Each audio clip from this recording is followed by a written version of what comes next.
मेरे के drama centre channel में आपका स्वागत है। अब हम समझा सकते हैं ब्लैक नाइट के ड्रामा एपिसोड 4। ह्योन सू के जीवन को बचाने के लिए ब्लैक नाइट के एपिसोड 4 की शुरुआत सावोल द्वारा डिलीवरी मैन प्रतियोगिता के दौरान अपनी दूसरे स्थान की जीत का व्यापार करने के निर्णय से होती है। ह्योन सू अगले दौर में आगे बढ़ता है जबकि सावोल बाहर हो जाता है क्योंकि चेउनम्योंग समूह को उस तरह की जटिलता में कोई दिलचस्पी नहीं है। हालांकि ह्योन सू अपने टूटे हुए हाथ के कारण आगे बढ़ने में असमर्थ है। शरणार्थियों को आशा का एहसास दिलाने के लिए सावोल को वापस लाया गया है।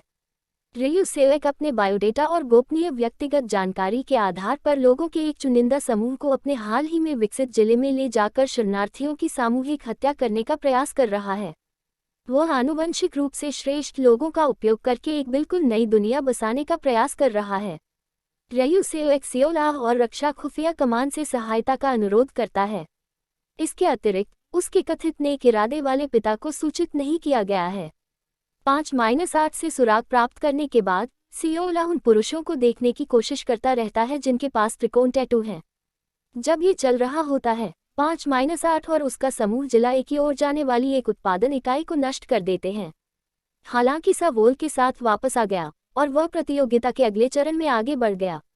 उन्हें जो गुरु नियुक्त किया गया है वह 4-1 है और दिलचस्प बात यह है कि किसी को भी उनके पूर्व संबंधों के बारे में पता नहीं है। इन सब के बीच सावोल को कुछ अल्पकालिक आवास भी दिए गए हैं। सावोल अन्य फाइनलिस्टों में से एक जुग्योग नाम का सामना करने के लिए तैयार हो जाता है। लड़ाई कोर डिस्ट्रिक्ट के भीतर होगी जहां वास्तव में सांस लेना संभव है। लड़ाई का सीधा प्रसारण किया जाएगा और शरणार्थियों की उपस्थिति के बदले में भोजन और संपीड़ित ऑक्सीजन दोनों प्रदान की जाएगी। यह एपिसोड टूर्नामेंट के अंतिम दौर और 5-8 के बीच इस बिंदु पर जिलों में रियू सोक की योजना की खोज के बीच आगे पीछे होता है। हालांकि अंततः डिलीवरी मैन प्रतियोगिता सावोल ने जीत ली है। हालांकि उसके माथे पर चोट के कारण उसकी धातु की खोपड़ी देखी जा सकती है।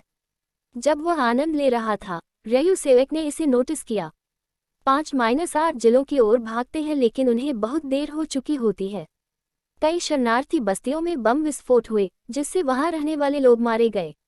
एपिसोड की समीक्षा। सावोल ने प्रतियोगिता में जीत हासिल की और अंत तक डिलीवरी मैन प्रतियोगिता के विजेता का ताज पहनाया गया, लेकिन इस सब का परिणाम ये हुआ कि रियू सेवेक ने कई शरणार्थियों को मार डाला। उन्हें बचाने के प्रयास में 5-8 को बहुत अधिक समय लगा। एपिसोड एक निराशाजनक नोट पर समाप्त होता है। सावोल की व्यक्तिगत जीत का क्षण रियू सेवेक की साजिश से संतुलित है और इस तरह के विनाशकारी अंत के बाद ये देखना दिलचस्प होगा कि यहाँ से चीजें कैसे विकसित होती हैं। ब्लैक नाइट एपिसोड 4 देखने के लिए धन्यवाद। अगर आपको यह वीडियो पसंद है तो कृपया मुझे और वीडियो के लिए सब्सक्राइब करें।